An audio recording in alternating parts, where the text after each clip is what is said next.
Welcome to the Tech Egg. Don't get scrambled. Enjoy the video. You have the device ready. Now get to the QR on the Apple TV screen. Use an iPhone or iPad with iOS 16 or later, or an Android camera that reads QR codes. Open the camera app or pull up the Control Center QR scanner on iPhone. Hold the camera steady about 6 to 12 inches from the TV. Once the code is visible, keep stable lighting and avoid reflections so the camera can autofocus and recognize the pattern immediately. Center the QR in your phone's viewfinder and wait for the notification to appear. Don't tap anything else yet. When the banner shows, tap it to open the pairing or sign-in flow. The Apple TV will often request your Apple ID or a verification code shown on screen. Enter credentials carefully, and if prompted, allow device permissions for camera or Bluetooth.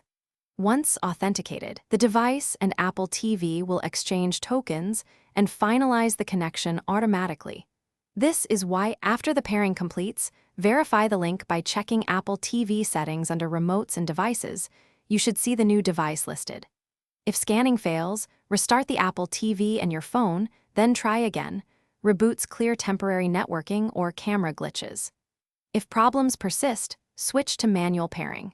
Choose the Apple TV's code option and enter the numeric code shown on screen into your phone. That fallback bypasses QR issues and finishes pairing reliably in most cases.